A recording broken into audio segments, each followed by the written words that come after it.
A'udzubillahi minasyaitonirrajim. Bismillahirrahmanirrahim. Alhamdulillahirabbil alamin wassalatu wassalamu ala asyrafil anbiya'i wal mursalin wa ala alihi wa sahbihi ajma'in.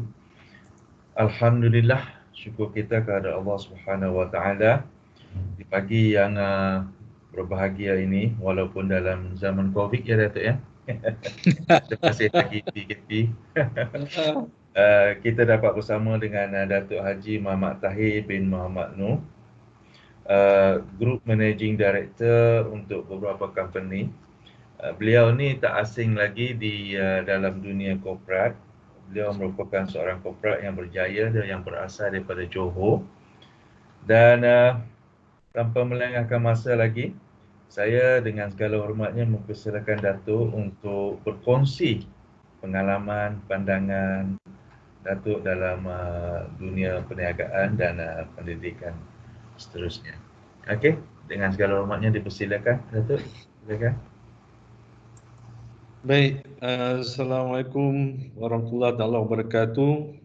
Saya ucapkan ribuan terima kasih kepada urusan UniKL, khususnya Pak Ya, kerana sudi menjemput saya pagi ini untuk sama-sama berkongsi pengalaman dan pemerhatian saya, observation saya terhadap apa yang berlaku pada diri saya dan semasa pandemik COVID-19 ni, dan apakah yang akan berlaku, dijangkakan akan berlaku selepas ini.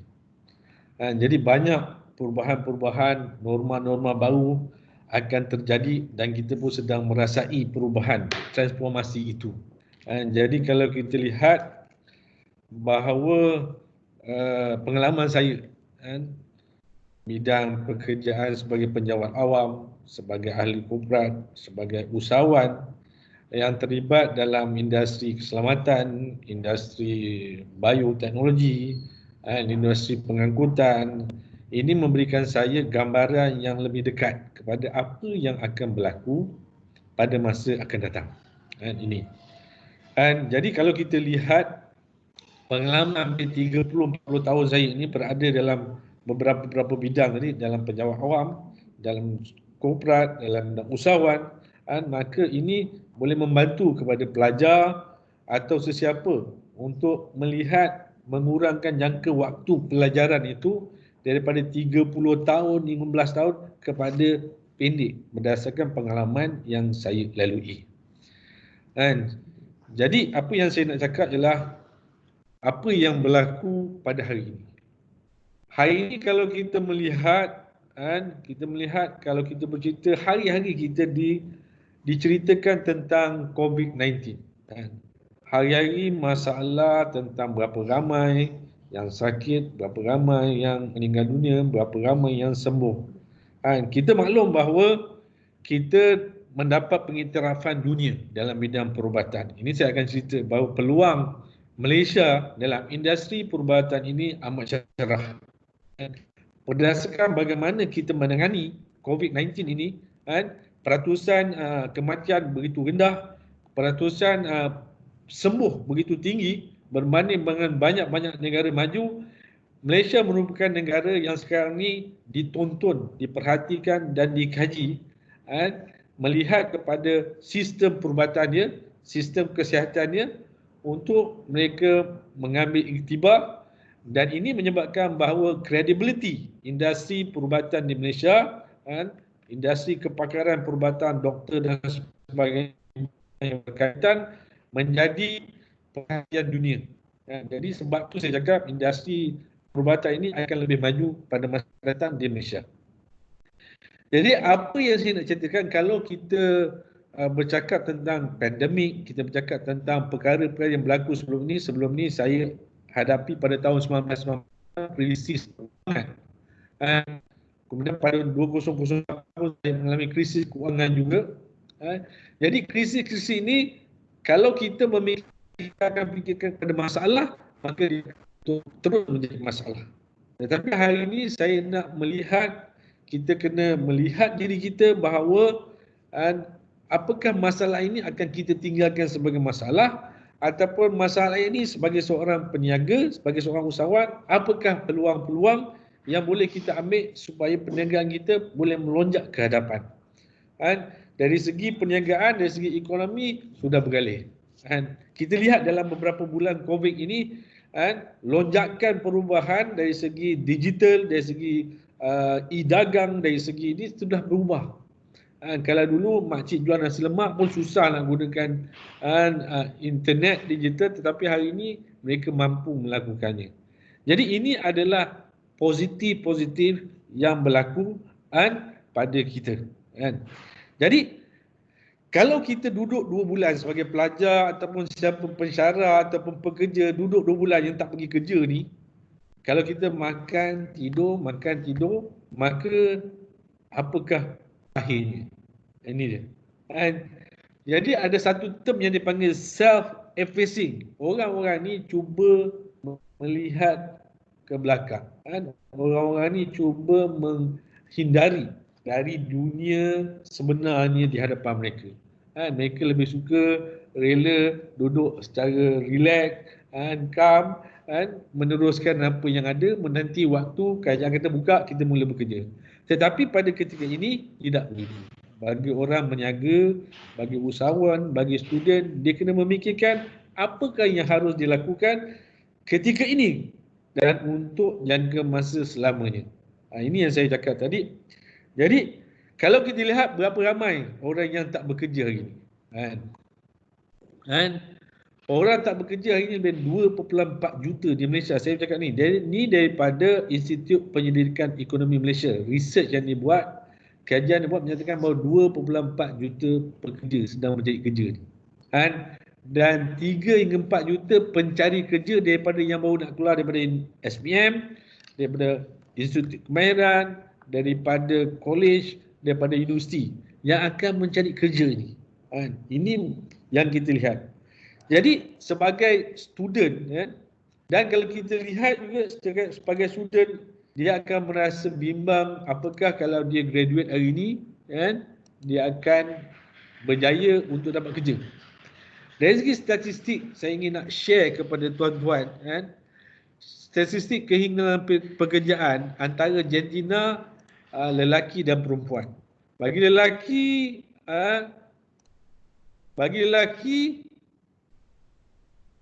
61%.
Datuk, maaf kalau saya interrupt. Mungkin Datuk mute Datuk punya mikrofon, jadi kami tak boleh dengar suara Datuk. Oh, okey Datuk. Okay. Maaf. Baru ke dah lama tu? Jadi okey. Baru je. Jadi kalau kita lihat bagaimana mak bapak kita sekarang ni menghadapi dunia COVID ini. Dia mengharapkan kita apabila selesai belajar, kita boleh menanggung mak bapak kita. Tetapi bagaimana pula mak bapak tiba-tiba hilang semua pendapatan. Ini masalah yang kita kena hadapi. Tetapi jangan lihat, saya cakap masalah itu, jangan melihat kepada masalah. Ini merupakan peluang. Ada orang kata COVID-19 ni adalah satu agenda Zionis, agenda dunia baru, agenda ini pada saya topik yang berbeza. Sama ada berlaku tak berlaku, itu tak penting bagi saya. Tetapi apa yang saya nak cakap ialah apakah penyelesaian kita terhadap menghadapi dunia baru ini, norma baru ini. Jadi kalau kita fikir kepada problem, dia akan tetap menjadi problem. Kalau kita melihat kepada peluang, dia akan membuka banyak peluang-peluang kepada kita, tak kira sebagai pelajar, sebagai pensyarah, sebagai pekerja dan sebagai institusi universiti sendiri. Dan kita akan fikirkan bagaimanakah perubahan-perubahan yang akan berlaku untuk menjadikan pelajar ini lebih value, lebih aset, lebih diyakini dalam pasaran pekerjaan. Ini yang kena penting bagi pelajar, bagi universiti. Jadi kita melihat bahawa kalau kita asyik marah ataupun kita asyik komplain, kalau kita asyik berkerah dengan keadaan yang kita alami ni, apa ni, tak keluar-keluar, nak shopping tak boleh, nak makan tak boleh, nak duduk tak boleh, yang ni tak boleh, nak keluar, nak balik kampung tak boleh. Kalau kita asyik mengungut, mengomel kepada benda-benda ini, maka kita akan berada pada tahap kongkongan, kukun ni selama-lamanya. Jadi apa yang berlaku ialah pada hari ini kita lihat landscape berubah. Jadi kita melihat realiti bahawa pendekatan ekonomi digital semakin tinggi. Rakyat semakin memahami digital ni. Kalau pekerja saya, mak dia, kalau dulu umur 60 tahun tak reti nak beli barang melalui digital, internet, sekarang ni berhenti. Jadi ini menunjukkan bahawa kesedaran pendekatan ekonomi digital ini begitu penting. Bagi usahawan, kita tengok kalau tak boleh berniaga dekat restoran, dia akan buat digital penghantaran dan sebagainya. Jadi e-dagang merupakan satu elemen penting dalam proses perniagaan untuk lebih terah, lebih maju, lebih berjaya. Kemudian kita lihat bahawa perubahan landscape sosioekonomi. Jangan anggap bahawa perubahan sosioekonomi ini perlulah antara kerajaan, antara kita mesti stunning. Sebab kalau kita duduk di Rompin contohnya, tidak mustahil kita bekerja dengan Microsoft, tidak mustahil kita bekerja dengan Apple. Pada hari ini, orang tidak perlu datang ke pejabat Microsoft, tidak perlu datang bekerja di pejabat Microsoft.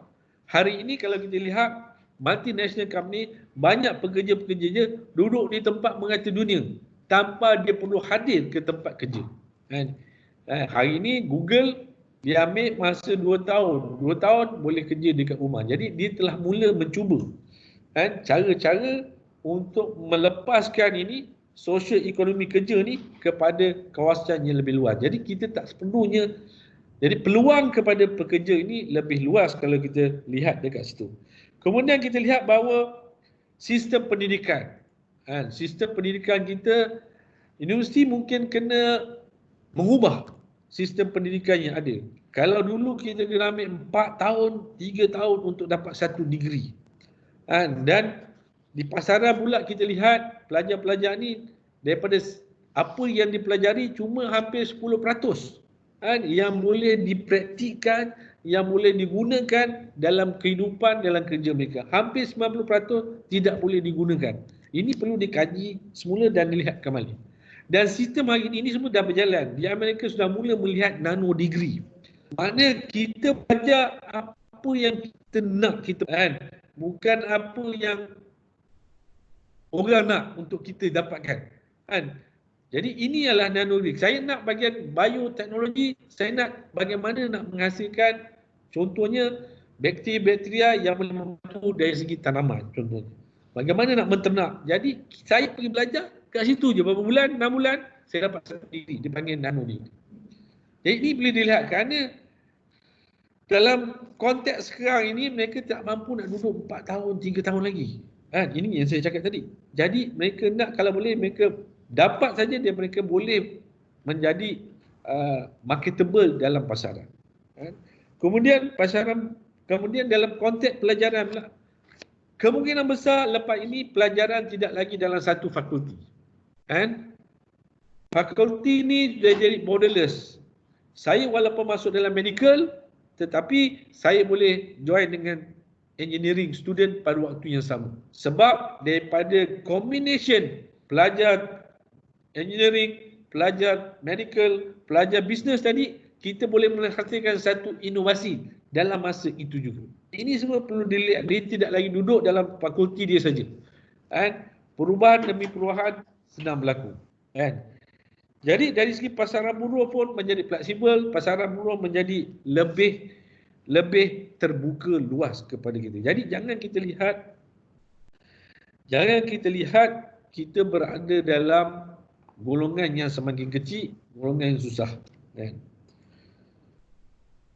Saya suka melihat kepada keadaan sekarang ni. Saya banyak tengok cerita kan yang realiti hari ini bahawa saya tengok dalam Syariah Meja Bulat bincang. Saya lihat bahawa seorang pramugari, dia kata dia dah kena berhenti pramugari, kan? Dia dah kena berhenti jadi pramugari, jadi dia kalau boleh lepas ni dia nak kerja sebagai pramugari, mungkin syarikat lain. Kemudian kalau tak jadi pramugari pun dia kata dia nak kerja dekat retail, kedai retail, kerana dia pernah kerja retail. Ini satu cerita. Satu cerita lagi, dia ni seorang kontraktor, buat renovation dan sebagainya, dan ada pengalaman dalam administratif. Hari ni dia kerja di pasar. Dia kata dia kerja pasar, yang penting rezeki dia halal dan sebagainya. Ini yang dua cerita ni yang saya lihat, yang saya nak kupas sedikit. Okay. Apa realiti dia ni? Saya nak bercerita bahawa yang pramugari itu, kenapa dia melihat diri dia sebagai pramugari? Dia boleh kerja tu dua je. Dia tidak melihat dia boleh kerja lebih jauh daripada itu. Hari ini kita banyak bercakap tentang apa yang orang, kita tak pernah cakap pasal mimpi kita, impian kita, apa yang kita nak. Pelajar hari ini kena tanya diri kita, apakah impian yang dia nak selama ini. Kalau saya tanya, sekiranya duit tidak menjadi masalah kepada kita, apa yang tuan-tuan nak buat? Apa yang tuan-tuan nak kerjakan? Duit tidak menjadi masalah kepada kita. Ini soalan yang paling penting sebenarnya untuk kita mencari apa yang kita nak sebenarnya dalam dunia ni. Apa impian kita sebenarnya?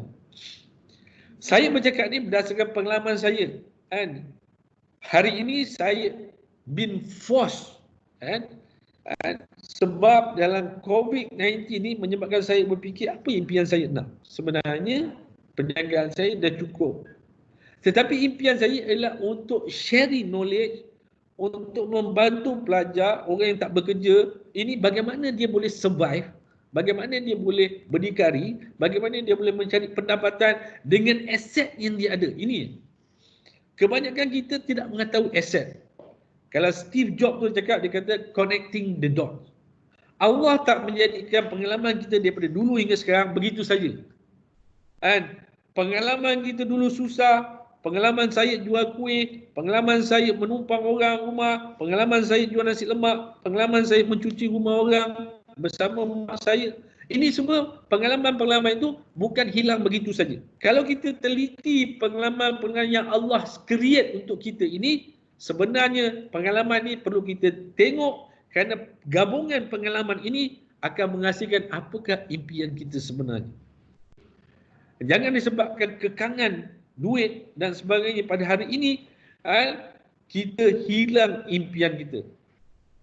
Jadi dalam kes sebenarnya dia boleh membuat perniagaan berdasarkan expertise dia, berdasarkan passion dia, berdasarkan pengalaman dia. Saya bagi satu contoh. Pramugari ada belajar, dia tahu teknik bagaimana berpakaian.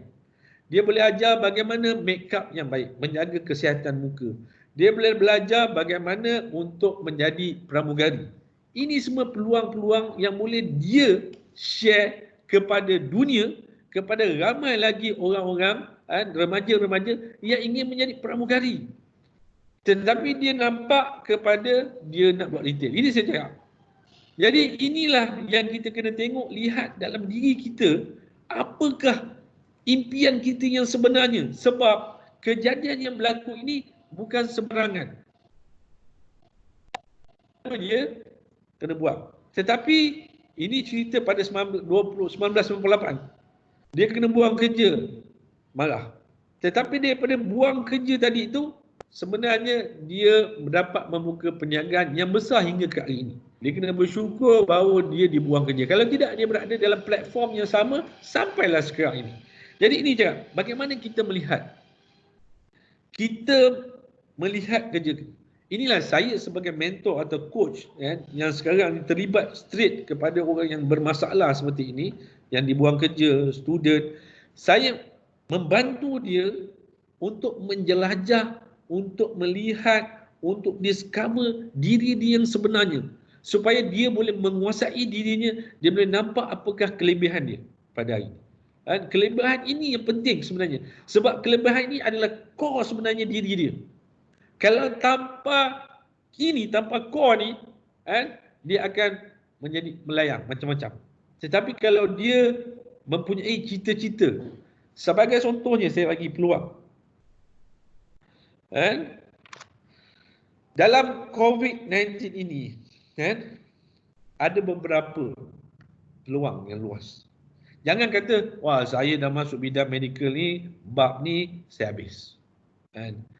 Jadi saya sebelum saya ceritakan tu tadi, saya nak cerita ada 5 skill sekarang ni yang diperlukan dalam masa akan datang.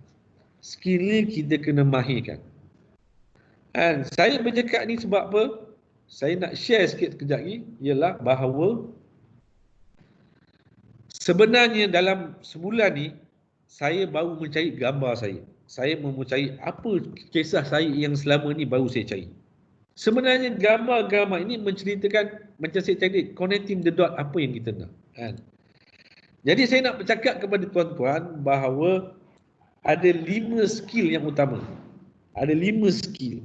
Pertama, skill data science. Bagaimana kita nak ambil data, analisis data dan bagaimana data itu kita guna. Ini skill pertama yang akan dilihat pada masa akan datang. Yang kedua, skill kedua ialah communication. Communication menjadi bertambah penting dalam era digital, dalam era platform ni, dalam era ni menjadi. Jadi student, pensyarah dan sebagainya mesti lebih mahir. Bukan dalam masa sebelum COVID, tapi dalam masa sekarang ini selepas COVID, pensyarah, pelajar mesti mahir dalam hard skill dan soft skill. Hard skill technical, kepakaran dia, dan soft skill interrelation dan sebagainya. Ini menjadi penting. Sebab dalam masa kita berkomunikasi ini, kita nak komunikasi itu biar jelas. Ada empathy skill, ada listening skill yang baik. Ini semua akan dilihat oleh orang yang kita hantarkan maklumat itu. Dan selain daripada itu, jadi ini ada kata orang emotional quotient, emotional intelligence, social intelligence berada dalam kategori communication ni. Jadi kita kena masterkan skill ini. Jadi dalam contohnya dalam video conferencing hari ini, dalam masa kita buat meeting secara web, dalam masa kita buat seminar, ini semua akan menjadi social media kita, dalam kita menghantar maklumat dalam social media ini begitu penting kerana orang akan value apa yang kita hantar dan melihat. Jadi yang ketiga pula, creativity. Saya nak cakap pasal creativity, orang cakap macam mana digital creativity dan sebagainya. Tetapi sebenarnya inilah, ini bukan sahaja pemerhatian saya, ini pemerhatian daripada pakar-pakar ekonomi, pakar-pakar IT, pakar-pakar pendidik, yang melihat this critical skill yang perlu ada kepada pelajar dan semua orang. Creativity ni, dia membantu kita untuk membangkitkan skill yang kita ada ni. Contohnya, saya nak bagi satu contoh. Hari ini kita bercakap pasal COVID-19, kita bercakap pasal testing, ada alat testing, ada testing tu, peralatan testing. Kemudian kita cakap pasal alat dia PC dan sebagainya, RT-PCR. Tetapi kalau kita terlibat dalam bidang tu, siapa yang ada inisiatif untuk menceritakan apa mesin tu, macam mana proses analisa testing ni dilakukan. Jadi kalau orang yang berminat, dia akan buat. Contohnya, contohnya saya pelajar teknologi perubatan. Saya berhadapan dengan peralatan-peralatan tersebut. Saya ambil selfie ataupun dengan kawan-kawan mengajak menceritakan ini alat RT-PCR yang terlibat dalam proses testing analisa COVID-19 ke pesakit-pesakit. Ini semua dicatat, dia digambarkan, diselfiekan dan diupload dalam dia punya Facebook dan sebagainya. Ini merupakan satu kaedah di mana kreativiti berlaku. Tak kisah apa juga kan. Jadi jangan limitkan kita punya kreativiti kepada kita dah masuk medical lah. Tetapi contoh yang kedua, contohnya tadi kalau you berminat dalam fashion design contohnya.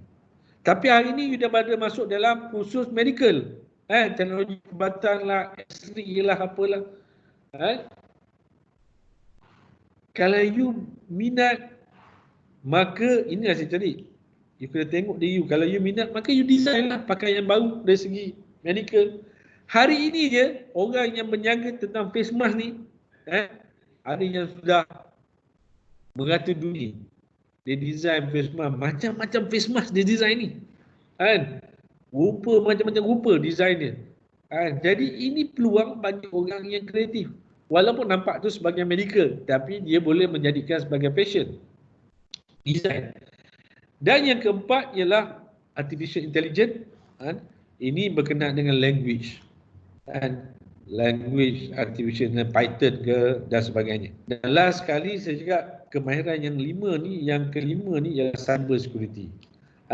Jadi kalau kita melihat, jangan anggap dunia kita sempit, maka inilah elemen-elemen skill yang kita kena tengok. Yang kita kena tengok apa yang akan berlaku pada masa akan datang. Yang penting sekarang kita kena pastikan bahawa emosi kita, fizikal kita dalam keadaan yang sihat dan selamat. Ini penting. Saya tak mahu kita stres, fikirkan apa benda nak berlaku dan sebagainya. It's not the right time untuk fikirkan. This the right time untuk kita melihat bahawa apakah kita kena, yang penting kita selamat dalam COVID ni pun dah bagus. Kita tak kena jangkitan dah bagus. Kita makin sihat, kita makin tenang pun dah bagus. Jadi kerana waktu akan tiba bahawa kita kena re-energize, reactivate. Jadi kita kena sabar, kita banyak sabar dalam COVID ni. Kadang-kadang nak pergi shopping pun nak kena beratur, nak pergi restoran pun kena beratur. Ada orang yang tak sabar, dan minda kita harus terbuka, saya nampak. Jadi saya bercakap pasal peluang ni saya cakap. Saya bagi contoh. Dan sekarang ni saya mendapat tempahan 600 glove daripada Turki. 400 juta daripada Jeddah, Arab Saudi. Ini peluang yang tak pernah saya fikirkan sebelum ni. Jadi kita kena grab peluang-peluang ni. Sebab Malaysia ni dikenali sebagai pengeluar bahan-bahan getah yang terbaik di dunia. Mereka tak nak pergi ke Thailand, mereka tak nak pergi ke Vietnam sebab standard dia, cara dia mungkin ada kompromis. Tapi di Malaysia ini peluang industri yang kedua saya cakap tadi, yang terlibat kepada kesihatan. Jadi apa yang harus dibuat kepada pelajar ataupun kepada sesiapa juga pada hari ini?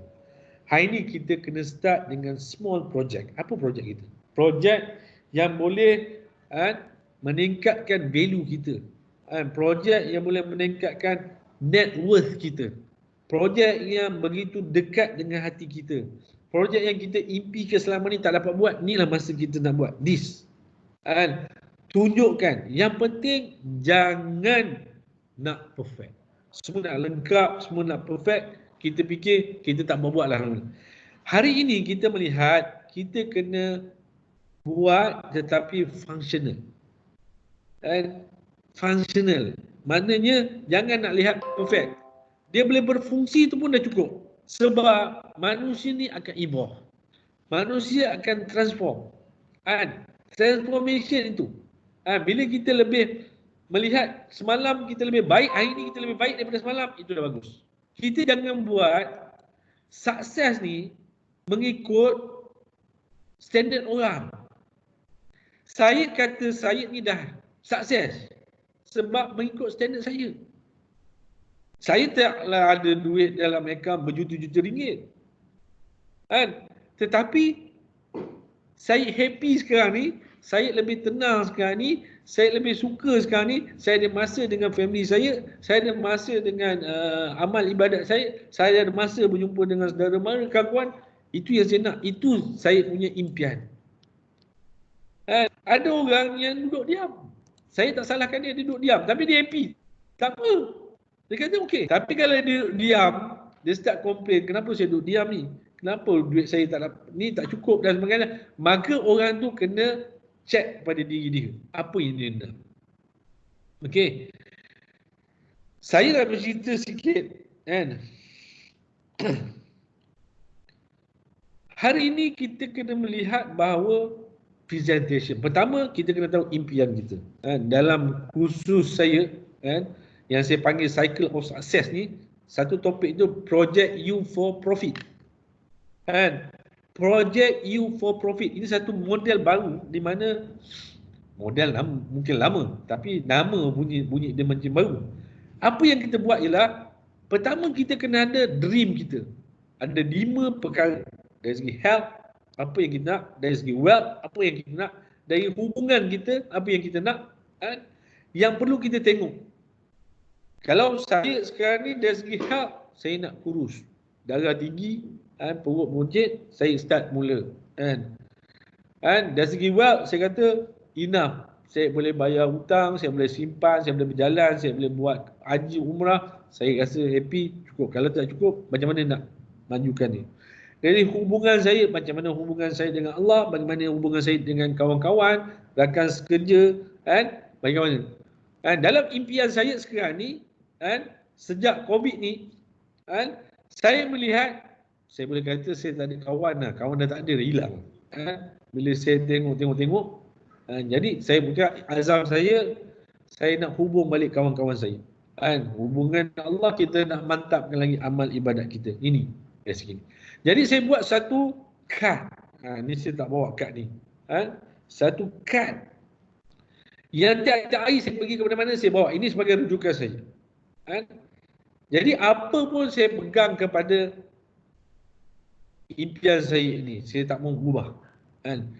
Kemudian daripada kad itu saya bagi contohlah. Kita melihat bahawa saya percaya dengan teknik yang ada, dengan sistem yang saya ada ini, boleh membantu kita untuk lebih layanan, lebih first class layanan. Kenapa saya pakai tie oranye? Kenapa saya pakai tie merah? Kenapa saya pakai warna biru tie? Kenapa saya pakai baju warna pink? Ini semua ada makna dari segi psikologi, dari segi marketing, dari segi bisnes. Dia boleh untuk memajukan diri kita. Ini semua teknik-teknik sistem ni boleh diberi kepada pelajar-pelajar atau sesiapa saja. Kalau saya cakap dengan memakai baju putih, tie pink, pakai suit hitam, awak buat sales akan meningkat 20% berbanding sebelum. Mungkin orang kata tak percaya. Tetapi itulah konteks dia. Dengan dipanggil 3 gambar, 3 second sikit untuk pakai baju, pakai suit, ambil 3 second untuk pakai tie yang sesuai, ambil 3 second untuk pakai kasut yang cantik, awak boleh meningkatkan revenue dari segi jualan awak. Begitu juga dalam company, begitu juga dalam masa awak buat web seminar. Ini semua akan menyentuh dalam program ini. Jadi ini saya cakap tentang sikit human skill tadi ataupun soft skill yang perlu ada. Jadi saya nak minta permission sikitlah kepada tuan-tuan untuk menceritakan asal usul saya ni, asal usul ni. Macam Pak Yah cakap tadi, asal usul saya daripada Johor Bahru. Johor Bahru tu bunyi macam bandar, sebenarnya saya duduk kat kampung. Kampung. Mak saya pekerja tu, kampung mak saya tu, dengan mak saya tu, kerja dia dulu cuci rumah orang. Jadi saya sebahagian daripada yang ikut cuci rumah orang ni lah, rumah Mak Saleh. Create lah impian saya untuk besar, ada pekerja. Ini dia ceritanya, dan saya ikut mak saya ni. Kemudian dalam masa tu semasa saya sekolah, saya terlibat, umur saya 9 tahun, saya dipilih menjadi wakil sekolah untuk pidato. Cikgu sebelah tu, Cikgu Ayub, saya ingat lagi, yang sebelah kiri tu, cikgu sekolah agama saya ni bapa kepada Salahuddin Ayub yang jadi Menteri Pertanian, bekas Menteri Pertanian yang baru lalu. Ni cikgu ni bapaknya. Kan? Jadi daripada ini dia nampak potensial saya, segi saya, dan dia melatih saya menjadi pemidato. That bermulanya impian saya untuk menjadi public speaker. Kan? Kemudian saya masuk pertandingan di sekolah, masuk bola sepak dan sebagainya. Kan? Dan tu saya terlibat dalam kepimpinan dan sebagainya. Tapi apa yang saya nak cakap ialah I'm not from the rich family. And I'm not the rich family. Saya bukan datang daripada keluarga yang kaya. Saya jual nasi lemak. Saya jual candy. Saya jual gula tarik. Pernah kena tangkap kat sekolah. Kan? Pernah kena kantul di padang sekolah. Kena berdiri satu hari. Tetapi this is challenge. Pergi sekolah tak bawa duit. Kan? You bayangkan pergi sekolah tak bawa duit. You minum air pipe je. Ataupun minum air water cooler. Masa tu baru buka water cooler. Saya ingat lagi. Inilah experience saya dan ini. Kemudian bapak saya ni tukang kebun sekolah. Tak ada lebih daripada tu. Jadi you jangan harap you nak minta apa-apa, kasut baru ke, apa ke baru ke, apa benda yang baru ke, tak ada. Kalau you nak, you usaha sendiri. Kan? Hari ni anak kita kalau nak, dia cakap, bah nak ni, bah nak tu. Kan? Pada masa saya tu, saya ingat lagi 2 benda saya beli. Pertama, Monopoly board. Saya nak sangat Monopoly. That create my dream untuk become businessman. How to make money. Monopoly board. Macam mana saya duit ni, nak minta duit dengan mak ayah memang jangan harap lah. Okay, lupakan lah. Jadi saya terpaksa jual surat khabar lama, saya cari botol, saya jual pegaga kan, untuk beli Monopoly board ni. Ini yang pertama. Yang kedua, basikal chopper masa tu. Jadi basikal chopper ni harga dia berapa ratus masa tu. Cari duit macam ni lah. Jual nasi lemak, ambil komisen, jual ni, dan dapatlah beli chopper. Tapi chopper tu lepas tu dalam 2 tahun dia tahu hilang. Ini sahabat-sahabat saya yang membantu saya, yang membentuk diri saya. We have to be in the right group. Ada beberapa orang kat situ mentor saya, ini semua mentor-mentor saya. Seorang tu sekarang ni dah ahli korporat, dah bersara dah. Yang sebelah dekat tu Cikgu Sulaiman, pensyarah Institut Berbual Guru MPTI ni. Ini semasa saya buat development bersama dengan Kerajaan Johor, Dr. Latif, Menteri Kemajuan Luar Bandar sekarang ni. Tetapi ini tak penting pada saya. Saya nak ceritakan ke awak, bila kita susah, kita ingat Allah. Bila kita susah, kita ingat Allah. Yang paling teruknya, bila kita senang. Ini bahaya. Bila kita susah, waktu kita ingat Allah tu lebih banyak. Tetapi bila kita senang, kita lupa. Ini masalah.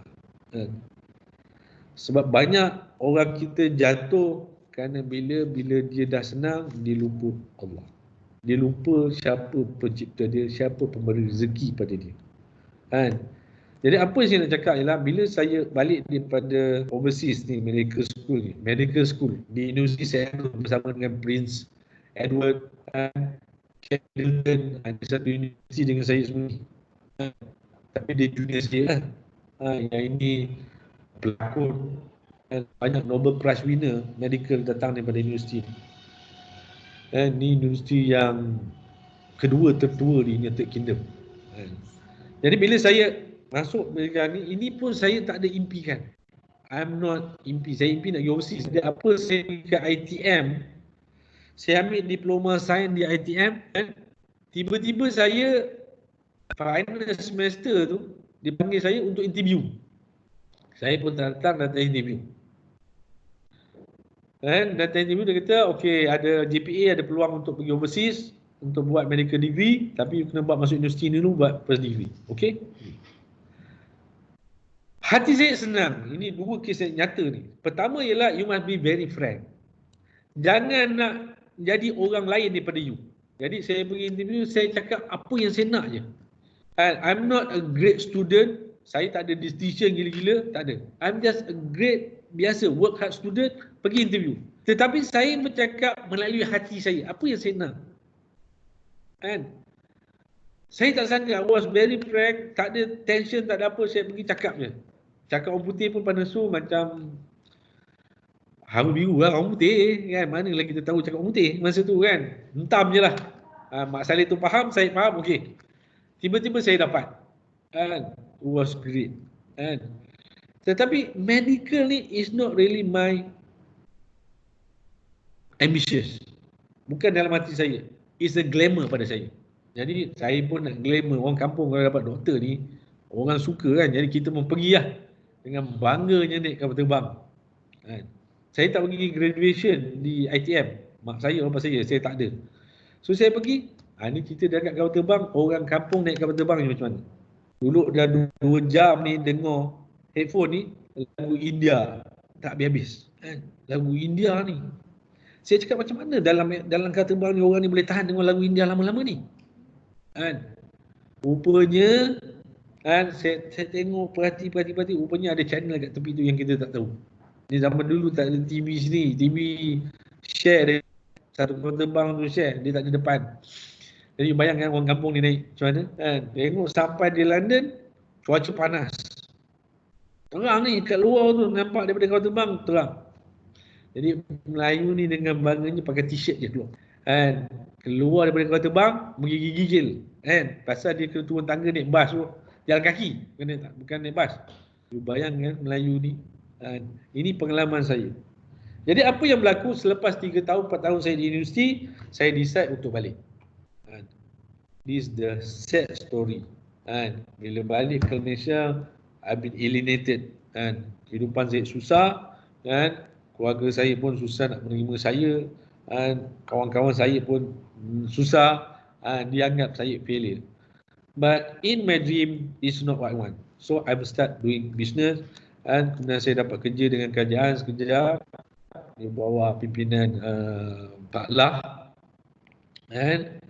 So lepas tu saya habis Pak Lah, saya pun buat business, directly concentrate on business saya, hinggalah ke hari ini.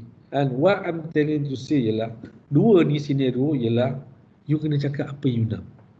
Saya mula start kerja dengan satu developer di Desaru. Kalau sekarang ni you panggil Lotus, itu projek saya ke tu, Lotus ni. Dulu dia panggil Desaru Impian. Projek kerajaan Johor, saya ambil perswastaan. Bila je saya dah setuju lah. So dia kata dengan saya, I give you probation for 3 months.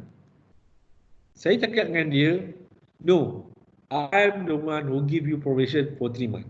If I don't like the job, I will go away. And if I like the job, I will stay. Simple as that. You bayangkan, bila you cakap tu, you bercakap daripada hati you. Bukan sebab you nak kutuk, nak challenge, tak. You bercakap pada hati you. Bila you bercakap pada hati you yang sebenarnya, that's the real. Dia boleh terima.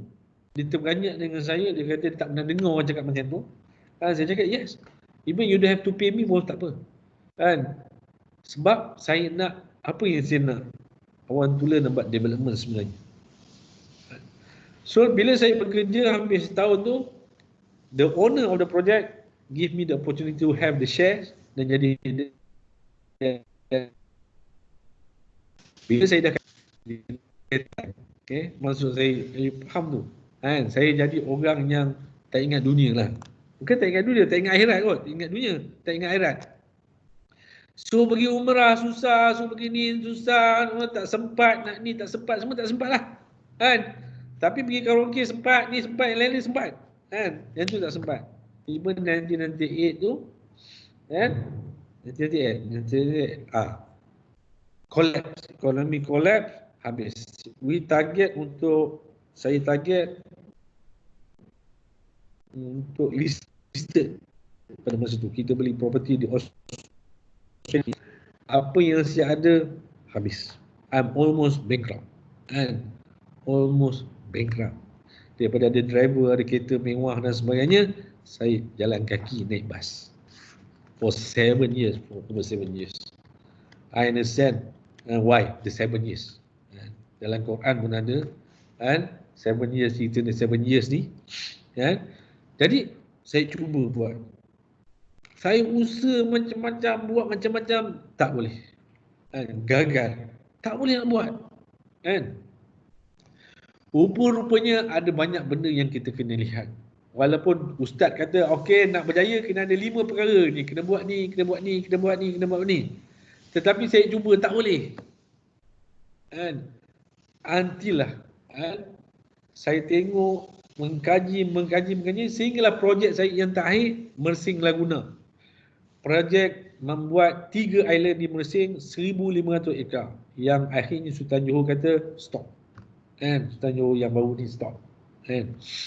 Ada berbagai sebab. Sebab kita dah habis lebih kurang, perbelanjaan kita dah habis hampir 100 lebih juta, kena stop. Jadi kita stop, kan. Jadi apa kesimpulan yang saya lihat daripada 3 perkara ini, kan? Ini yang saya hasil, saya ingat, kan? Bila dah susah ni, kan, susah yang kedua iaitu bila saya dah 7 tahun tak tahu nak buat apa, saya jumpa menteri, saya cakap saya nak propose satu yang ada mesin boleh detect bom dan dadah di airport dan dia suruh pintu masuk, dan juga mesin kalau semua ingat saya ada tunjuk mesin nak check dadah melalui mata. Menteri dah setuju, almost semua dah setuju dah, kan. Because kita dah tunjuk bawa daripada Australia ni special flight ke KDN Putrajaya 3 kali. Jadi yang ketiga ni perubahan yang saya akan tunjuk ceritakan. Saya nak share sikit. Tak tahu boleh tahan ke tak boleh tahan ni. Jadi apa yang saya berlaku ialah bawa Menteri Kabinet pada masa tu semua ada mesyuarat, jadi lalu bawa bom ataupun dadah untuk lalu dalam mesin ni untuk detect. Semua dah lepas, tetapi ada satu barang tu tinggal last, kan? Yang last ni tak lepas. Jadi apapun alasan, kan, Ketua Polis Negara pada masa tu tak terima. Jadi Pak Lah cakap dengan saya, macam mana nak tolong? Tak boleh nampak lah. Saya cakap bukan, tak ada dadah, tak ada apa. Itu kosong sebenarnya.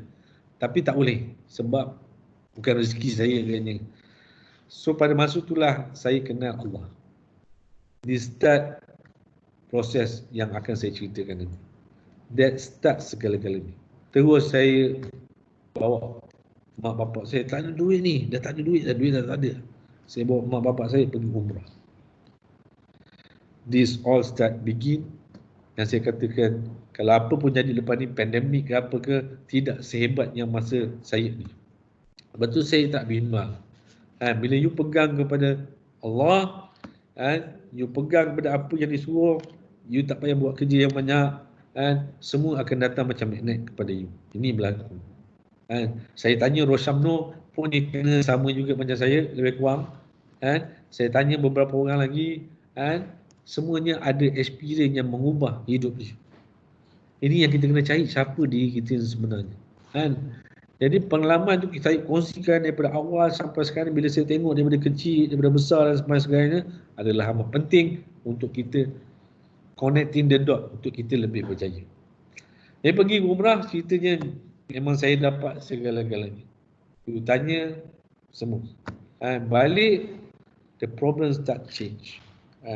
Jadi berdasarkan pengalaman ni beberapa tahun ni, 20-30 tahun ni, apabila saya perhati, saya buat kajian, saya berjumpa orang, saya cuba dengan orang lain, saya buka kitab dan sebagainya, maka saya dah dapat satu sistem yang boleh memberi kejayaan, kedamaian, bukan saja pertama, tapi untuk sukses. Apa?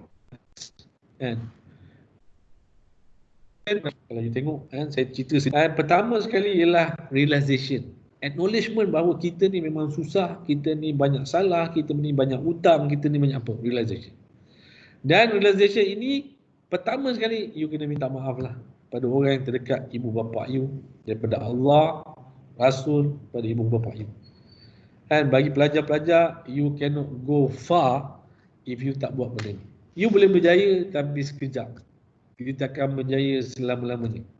Saya cakap ni proses yang boleh memberikan kejayaan you berterusan.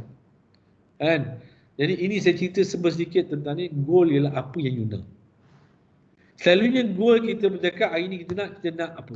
Tetapi kalau orang bijak pandai, contoh saya bagi satu kata-kata Saidina Ali, dia kata bila you nak mula sesuatu tu, you kena fikir akhirnya macam mana. Jadi apa yang kita buat, walaupun kita ada goal, tetapi apa goal sebenarnya kita akhir. Goal yang sebenarnya kita akhir ialah macam mana kita nak balik berjumpa dengan pencipta kita. That's. You tahu goal tu, nak. You nak buat apa hari ni? You nak buat perniagaan? Apa you nak buat perniagaan? Apa goal you? Kalau nak kaya ada duit, kalau ada duit tu nak buat apa? Kalau ada duit, simpan duit lagi. Nak buat duit lagi. Itu tak betul lah. Jadi you kena jelas benda ni. Kemudian mesti ada niat yang murni. Tu niat yang murni tu apa benda tu? Niat bukan kerana orang, niat kerana Allah, niat kerana apa kita nak bayar zakat, kita nak apa. Jadi proses ni akan kita lalui. Kemudian yang penting kena share. Share. Kebanyakan kita tak berjaya sebab kita pendam. Tanya, buat apa sekarang? Adalah sikit-sikit. Yang apa? Ada sikit-sikit. Sampai bila kita nak sikit-sikit ni? Jadi sekarang ni kita kena ada skrip dalam kehidupan. Kehidupan ni bukan by default. Kehidupan ni by design. Kita yang tentukan. Kita kena ada skrip untuk berjaya. Kalau kita tak ada skrip untuk berjaya, dia takkan jadi. You tak boleh bergantung, biar apa yang jadi kita ikut je lah. Kita tak boleh pemerhati. Kita kena menentukan, create. So kita kena cipta satu lepas ni. Bermula daripada hari ni saya cakap, kalau you remaja-remaja student, start build your own Facebook. Start mulakan social media you. Start kumpul sejarah-sejarah you. Masukkan penceritaan you. Kita nak share, kita nak dengar you share. Sebab kemungkinan besar lepas ni, saya cakap perubahannya lah, saya tak akan interview pekerja saya dengan resume lagi. Saya akan melihat pekerja saya melalui Facebook, social media dia, macam mana dia interact, bagaimana dia aktif, bagaimana pemikirannya, bagaimana dia berkomunikasi. Dekat itu saya nak lihat. Saya tak akan lihat kepada resume kertas ni, tak adalah. Ini masih akan datang. Saya nak melihat sejarah you, cerita you, berapa banyak followers you, berapa saya boleh audit. Kalau you ada 2,000 orang, saya boleh buat auditing. Berapa value you? Ini semua ialah masa akan datang.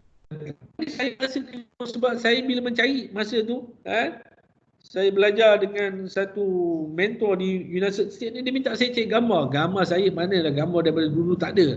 Ini yang saya tunjukkan yang awak ni yang dapat curi mana tak? Yang saya share.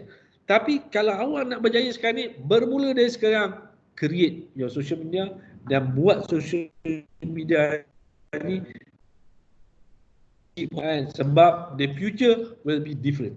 Saya mula sekarang ni pekerja-pekerja saya interview melalui saya tengok Facebook, FB dia je.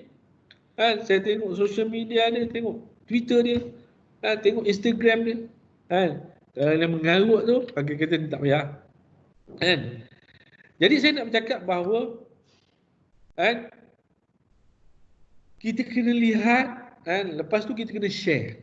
Barulah orang boleh bantu. Jangan takut. Hukum alam ni mengatakan bahawa 20% akan tak suka kita, 80% akan suka kita. Jadi you buat je. Walaupun ada komen, ada apa, biarkan. You jangan risau tentang 20% ni. 80% akan suka kat you. 20% ni you tak buat apa pun. Bingit lah, telinga panjang lah, sengit lah, bibir, macam-macam. Forget about it. You kena start be yourself. Saya nak be yourself tu.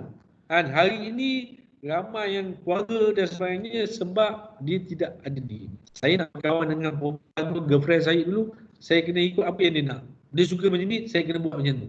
Tetapi itu bukan diri saya. Berapa lama saya boleh tahan? Saya boleh sembahyang kerana saya nak sembahyang sebab saya nak pikat anak gadis dia, jadi mak bapak dia boleh tengok saya sembahyang je. Tapi berapa lama saya buat?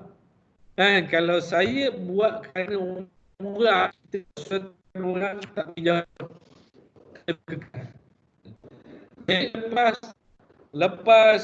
Lepas kepada intention, kita bagi, bila kita share ni, tu awak dapat, orang tak suka, orang suka. Awak akan dapat kesusahan. Susahnya, ya Allah, macam-macam dugaan, macam-macam. Kalau awak dapat secara senang ni, awak lupakan lah. Itu tak betul. Al-Quran kata, selepas susah, senang. Selepas susah, senang. Masa nak bangun sembahyang tahajud yang susah tu, awak cakap hari ni selalu senang, tiba-tiba hari ni susah. Hari itulah Tuhan nak bagi sebenarnya. Jadi bila dapat susah tu, yang itu you kena lawan. Kemudian sabar. Sabar ni is the most value dalam Islam ni, sabar. Berbanding dengan ikhlas, sabar ni. Jadi kalau kita dapat sabar dan kita buat prayer, kita doa dan sebagainya, insya-Allah you akan achieve your goal. Bila you achieve your goal, you mesti start giving.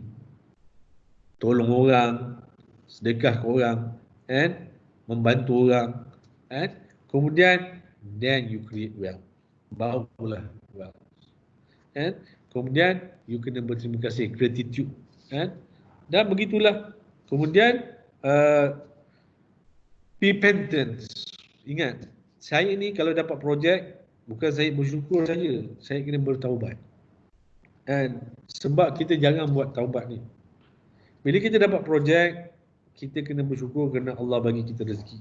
Tetapi kita kena bertaubat kerana ada orang mungkin lebih memerlukan projek tu berbanding kita.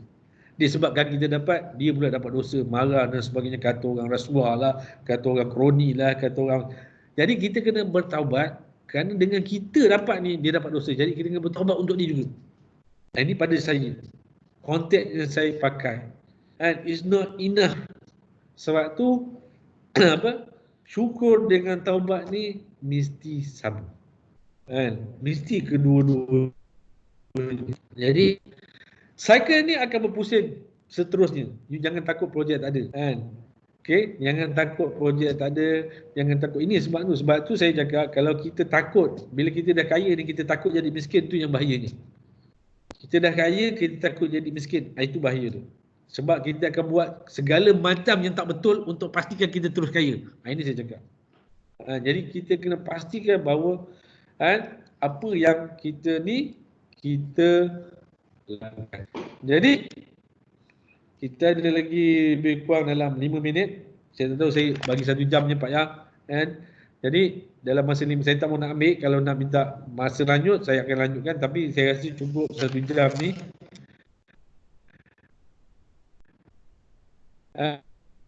Jangan takut perfect. Yang penting kita perfect. Jangan kita nak perfect sangat sehingga kita tak boleh function. Yang penting kita usaha hari ni, kita boleh functioning. Dan kita boleh contribute. Dan lama kelamaan kita akan transform dan improve. Jadi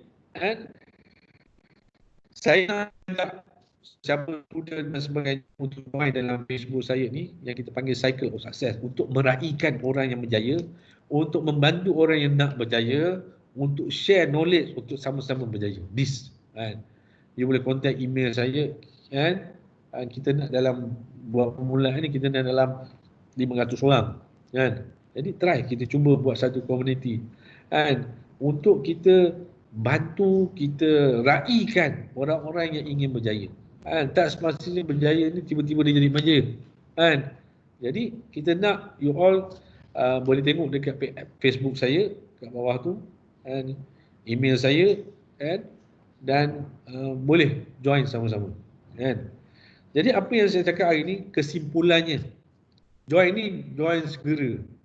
Saya tak mau alasan kita tak ada masa lah, kita nantilah, bincanglah dulu, tengoklah, mahal sangatlah. Tak ada, ni tak ada mahal lah. Jadi join. Kita nak raihkan kejayaan.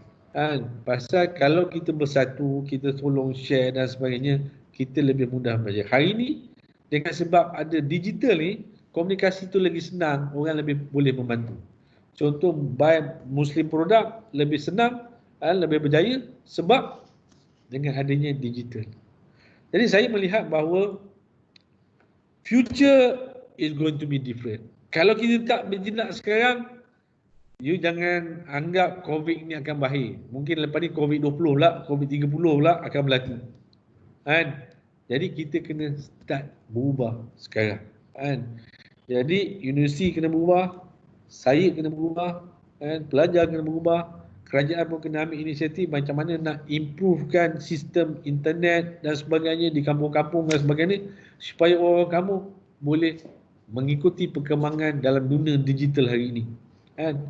Jadi kalau kita tak sama-sama meraihkan, sama-sama mengambil inisiatif ni, saya nampak kita akan terus tertinggal. Jadi bagi yang khusus kepada bidang-bidang perubatan ni, jangan risau. You are in the right track. Yang penting you have cita-cita, ada impian. Impian ni jangan padam dalam hati. Walau apa pun terjadi, you mesti ada impian. Impian ni akan create siapa diri yang sebenarnya. And siapa diri yang sebenar-benarnya adalah dalam impian anda. And impian ni tak perlu dibayar, tak ada cost. Tapi kalau you tak jaga dia, dia akan erode dan terhakis. Dia akan hilang. And macam mana boleh hilang? Sebab kawan-kawan, sebab mak bapak, sebab pasangan, sebab tekanan hidup, and menyebabkan kita boleh hilang impian kita ni. Jadi saya harap sangat jangan hilang. Sebab inilah menyebabkan kita terus boleh berada dalam dunia, terus gembira. Kalau you tengok di Italia itu, sebab keluarga dia mati, dia ni jutawan, dia ambil keputusan untuk terjun bunuh diri. Kita ni kena bersyukur sangat. Kita berada di negara Malaysia ni amat-amat bersyukur. Kalau kita tengok Amerika sekarang ni dah huru-hara dah dia buatnya. Jumlah kematian melampau tinggi. Kerajaan dia pun tak kisah kan orang dia nak mati ke tak nak mati ke, suka hati dah. Begitu juga di UK, begitu juga di Brazil. Tetapi kerajaan kita pada hari ini begitu sensitif, begitu prihatin menjaga kebajikan almost semua lapisan masyarakat. Tak kira bangsa. Semua akan dibantu. Jadi kita kena meraihkan, kena appreciate, dan kita kena ambil peluang ini secepat mungkin. Kalau tidak, kita akan tertinggal. Saya cakap sendirilah, saya baru 2 minggu, 3 minggu ni yang sibuk sangat dengan FB. Selama ni negative thinking saya, FB ni membuang masa, socialize membuang masa. No, now is the time. Now FB boleh buat duit, YouTube boleh buat duit, Instagram boleh buat duit, boleh buat macam-macam. Yang penting creativity you saja yang menentukan apa yang nak buat boleh. Jangan yang buat benda tak senonoh, dah lah, itu je pada saya. Jadi, okey, saya dah terlebih 1 minit ni. Jadi saya minta maaf. Kalau ada pertanyaan, boleh pertanyaan. InsyaAllah join dalam program saya. Kita akan mulakan secepat mungkin dalam minggu depan program web seminar saya tentang bagaimana nak berjaya, Cycle of Success. Terima kasih. Assalamualaikum warahmatullahi wabarakatuh. Terima kasih Datuk. Untuk makluman semua yang join webinar kita hari ini, Datuk merupakan kita punya industry partner dekat Unicap Mestec. Dan site office Datuk pun ada dekat Mestec ni. Kalau nak datang jumpa Datuk kat site office pun mungkin boleh kot ya Datuk ya? Boleh. Lepas ni boleh. Okey, sebelum kita bersurai, ada apa-apa pertanyaan ataupun ingin mengutarakan apa-apa pandangan kepada Datuk? Silakan. Saya ada soalan. Ya, silakan. Okey, Assalamualaikum Datuk. Saya Syekh, degree environment untuk Mestec. Okey, soalan saya, sepanjang saya membesar dari zaman sekolah menengah sampai degree ni, saya banyak travel ke negeri-negeri lain. Saya dapat tahu ramai orang Melayu kita sendiri ni, dia ada satu persepsi dengan perkataan duit atau harta. Di mana persepsi itu lain dengan apa yang agama kita ajarkan. Contoh macam saya pernah dengar, berniaga cara Nabi tak ambil untung, ataupun dia kata cari harta buat apa, bukan buat mati pun, padahal dia tu hidup berhutang. So persepsi ni macam dah sebati dalam kalangan masyarakat kita, sedangkan agama kita suruh cari harta untuk bantu orang lain. So saya nak tanya pendapat Datuk, bagaimana persepsi ni atau mentaliti ni masih ada dalam kalangan masyarakat kita, and kenapa benda ni masih ada? Okey. Pasal saya pun pernah mengalami keadaan macam ni. This is kata orang apa? Nak comfortkan diri, nak jadikan sebagai alasan untuk menyelamatkan diri. Kan? Saya tak kaya. Saya tengok orang lain tu kaya. Kan? Saya tak berjaya.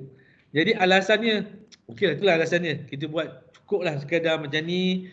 Jadi jangan kejar sangat tu dunia dan sebagainya, which is wrong. Kan? Baru-baru ni saya terbaca satu artikel ustaz tu tulis, dia kata Nabi pun kaya sebenarnya. Nabi bukan miskin. Kan? Nabi tu kaya. Kan? Nabi meminang Siti Khadijah dengan tak silap saya 100 unta hantaran. 100 unta hantaran pada ketika itu miskin orang kaya tu. You faham? Jadi ini benda-benda yang baru kita nampak, baru keluar ni. Jadi menyebabkan kita ni salah sebenarnya. Yang penting kita kena faham, bila kita cari duit is untuk apa. Sebab tu dalam Islam, orang yang memberi itu lebih baik daripada orang yang menerima. Kan? Banyak cerita pasal kaya ni, tetapi dalam kita orang Melayu ni, dia macam satu, bila kaya ni macam jahat. Kaya ni macam tak betul, kaya ni macam ni, this is wrong pada saya. Pada saya, yang penting you tahu kaya ni untuk apa. Bila kaya you tahu apa accountability bila you kaya. You kena bayar zakat, kena sedekah, kena tolong orang. Kan? Ini penting. Kan? Kalau you anggap kaya saya nak duit, cuma itu dah tak, it is not Islam. Islam memang mengajar. Kalau tidak, takkan Abdul Rahman Auf orang yang terkaya semasa zaman Rasulullah. Kan? Kenapa Rasulullah tak marah pun dia? Kan? Sayyidina Abu Bakar boleh dermakan harta dia ke semua sekali 100%. Kalau dia derma 100%, dia ada 1 ekor kambingnya, tak adalah namanya 100% dia derma Sayyidina Abu Bakar ni. Maknanya orang-orang ni memang kaya. Kan? Jadi kita jangan ada persepsi bahawa kalau kaya itu salah. Yang penting kita buat bahawa cara mendapatkan duit itu secara halal, Allah redha, dan kita dapat duit itu kita nak buat apa. Kita tahu tanggungjawab kita. Kan? Sebab bila kita cakap rezeki ni, sebenarnya rezeki ni bukan datang daripada kita mungkin. Rezeki ni hari ini saya bercakap dengan tuan-tuan, mungkin disebabkan saya bercakap hari ni lah dengan Pak Ya, dengan awak ni, rezeki tu Allah bagi sebab tu. Sebab ilmu yang saya bagi ni menyebabkan Allah bagi rezeki kat saya. Saya tak tahu. Jadi kita terus mencari, terus beramal, terus fulfillkan apa yang Allah nak, terus muhasabah diri, maka kita boleh kaya. Tak salah jadi kaya ni sebenarnya. Jadi jangan anggap kaya ni satu benda yang negatif. Nak duit tu nak apa? Sebab betul je tanya soalan tadi. Dalam kaunseling saya akan tanya, kalau duit tak menjadi masalah pada you, apa you nak buat? Boleh you cakap dengan saya? Duit tak jadi masalah, apa you nak buat? Siapa yang bertanya tadi tu? Saya. Cik. Apa? Kalau duit tak jadi masalah, apa yang you nak buat? Kalau duit tak jadi masalah, duit tak ada masalah kat you ni, nak buat apa ni kat sekarang ni? You dah duit dah bagi orang. dah semua ni. Saya bagi orang. You nak share kat orang. Itu mungkin you bukan ambitious. Itu je contohnya saya cakap tadi. Tapi you kena lebih spesifik. Sebab orang yang berjaya saya cakap tadi ada skrip ya. Awak jumpa menteri katakan, ataupun jumpa Rosyamno katakan, awak nak berlakon ni. Awak jumpa Rosyamno ni dekat lift. Awak nak cakap apa? Dia tanya apa awak? Kan? Pada masa tu awak terfikir-fikir, saya ni yang gini. By the time Rosyamno dah keluar lift. Jadi you mesti ada skrip 60 second, 30 second yang menceritakan tentang diri you untuk orang ingat, untuk orang boleh terpengaruh dengan you. Itu saja, skrip. Bagaimana aktor boleh menang award, Hollywood Award, Grammy Award? Sebab dia tahu skrip. Kalau dia tak ada skrip, dia tak menang award. Jadi kehidupan kita mesti ada skrip. Sebab tu kita kena start menulis. Ayat yang pertama Iqra' dalam Islam, tapi ayat yang kedua tahu tak surah apa? Surah Kalam, tulis. Sebab tu kita ni orang Melayu kurang menulis. Baca mungkin lah. Tapi surah yang kedua ialah kalam. Kita kena share, tulis. Sebab dengan tulis tu kita boleh dapat banyak apa yang kita boleh analisa, kita boleh ni, itulah dia. Jadi saya cakap tadi tidak salah. Kan? Konsep macam mana nak betulkan?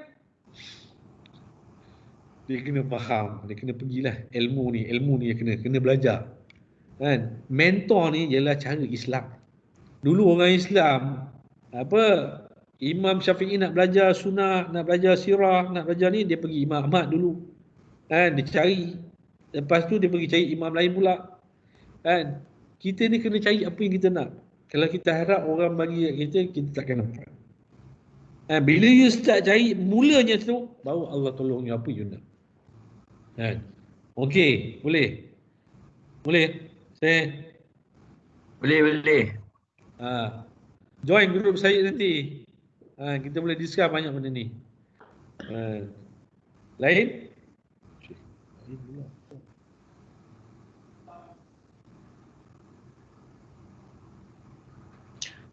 Ada soalan lagi? Ya. Ada apa-apa soalan atau apa-apa yang nak dikemukakan kepada Datuk? Silakan. Sebab nak dapat dengan Datuk ni bukan senang ya. Ini pun alhamdulillah COVID. Datuk ada di dalam negara. Kalau tidak COVID tak ke mana-mana Datuk kan. Assalamualaikum. Silakan. Assalamualaikum. Ya, waalaikumsalam. Ya, saya Rohani, staf Teknoputra Unicat Almastek. Datuk, ini berkaitan dengan macam mana kita nak melahirkan usahawan ni. Sebenarnya usahawan ni dia memang ada dalam diri dia ke, ataupun kita boleh nurture dia? Okey, dia ada dua pendapat. Satu dia dalam diri dia, satu lagi experience. Tetapi sebenarnya yang menyebabkan gagal because there has no system. Usahawan kita kebanyakan gagal sebab tidak ada sistem. Itu je saya cakap. Kalau dia ada sistem, kalau talent tu susah nak diberi. Tetapi sistem can be ajar. Sistem ni yang kita kena tahu bagaimana nak berjaya dalam perniagaan. It's a system. Jadi kalau nak tahu dia berjaya, kena cari orang yang berjaya. Macam mana proses dia berjaya tu. Jadi kita kena ikut sistem tu. Unless you find that system tak sesuai dengan you buat sistem lain. Ini yang ajar saya ini Dale Carnegie dia cakap. Kalau you tak boleh guna sistem cara saya ni, you rasa gagal, dan you buat sistem you sendiri. Bermakna dia assure sistem dia ni boleh.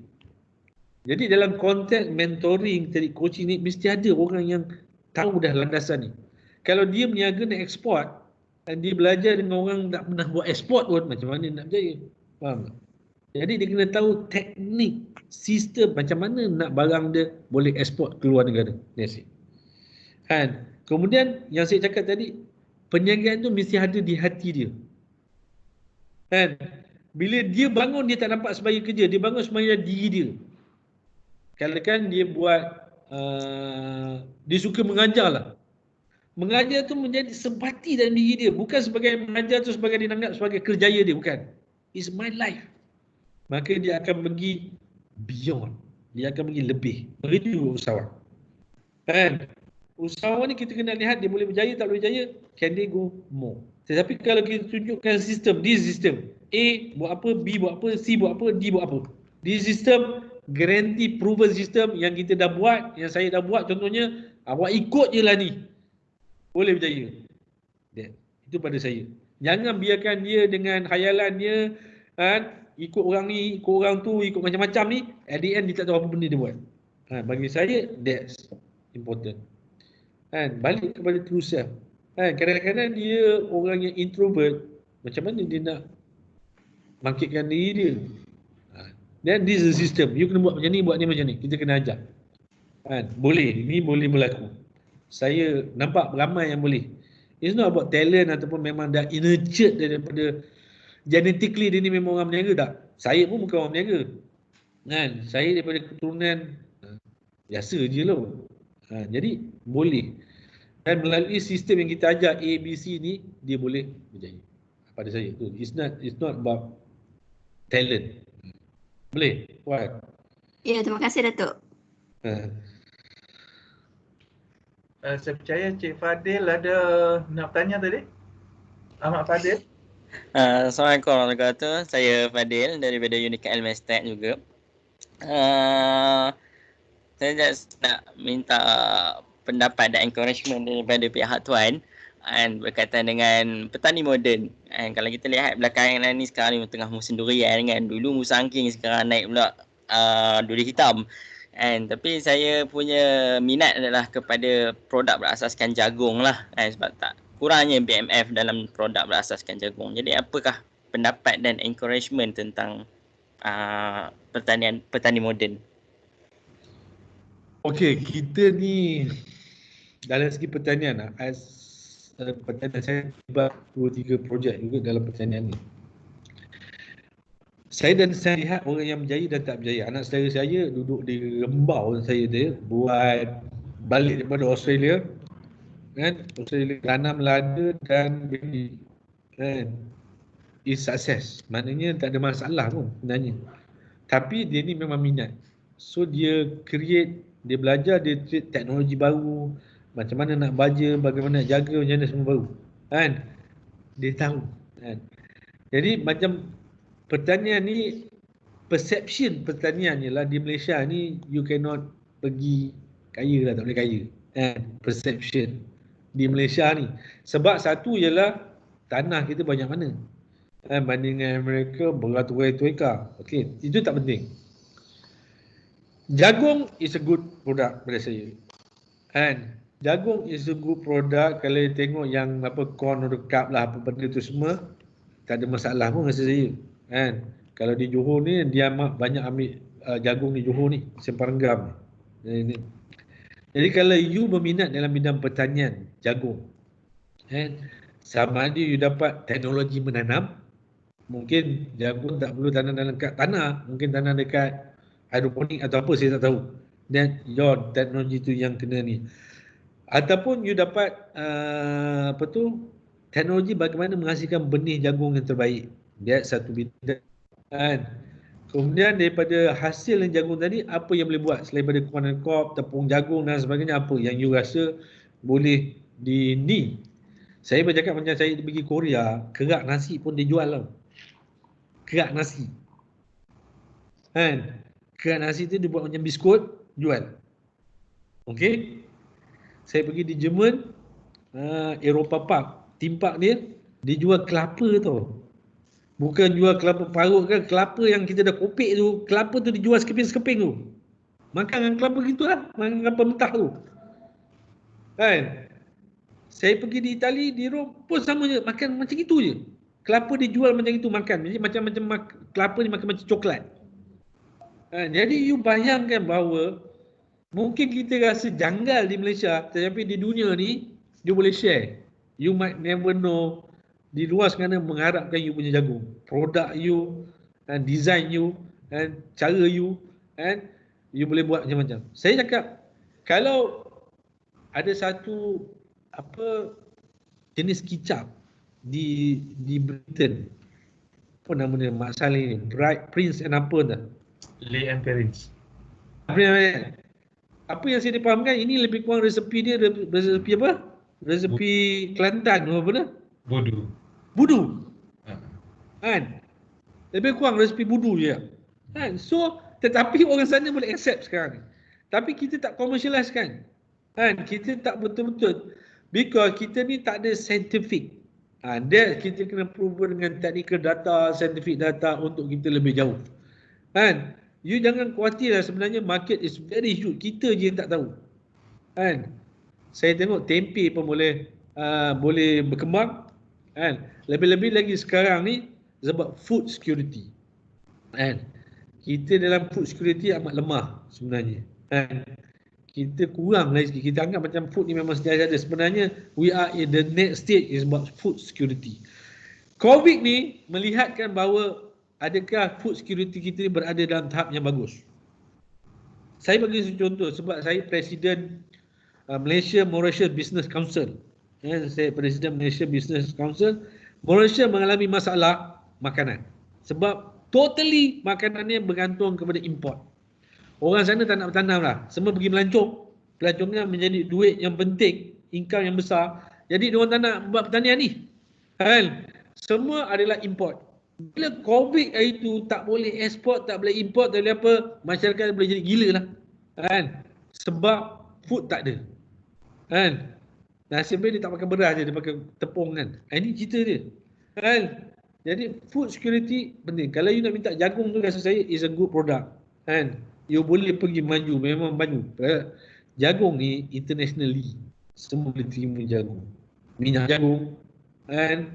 Mentega jagung, saya tahu macam-macam boleh buat. You buy biar tu. Jadi go on saya cakap, buat research sikit. You boleh jumpa banyak dekat universiti pun ada. You boleh jumpa dengan research institute, boleh kongsi. Saya tak ada masalah kan. It's good now. Okey, boleh. Terima kasih Doktor. Terima kasih Tuan. Okey. Encourage yang baik. Ya, ada apa-apa soalan lagi? Saya rasa kita pun dah hampir 11.30 pagi, 11.25 pagi. Saya bagi pihak UniKL, terutamanya UniKL Mestek bersama dengan CIL, Center of Industrial Linkages, mengucapkan ribuan terima kasih kepada Datuk yang sudi bersama-sama dengan kita dalam sharing session, dan diharapkan insyaAllah dalam masa akan datang kita boleh adakan lagi sharing session, mungkin base dekat pejabat Datuk di Mestek kot. Ya, boleh. Bersama saya ada 4 orang ni, bersama saya kat sebelah ni, technical ni, saya ni. Sampai 2 orang yang protege, kan? 2 orang protege saya ni, kan? Seorang my staff, kan? Yang cik raja, kan? Yang packing saya kat sini. Okay. Sampaikan salam kami pada dia. Okey. Okey. So akhir sekali saya mengucapkan ribuan terima kasih kepada Datuk, dan insyaAllah looking forward to see Datuk dekat KL pula, insyaAllah. So wabillahi taufiq wa hidayah. Assalamualaikum warahmatullahi wabarakatuh. Waalaikumsalam warahmatullahi wabarakatuh.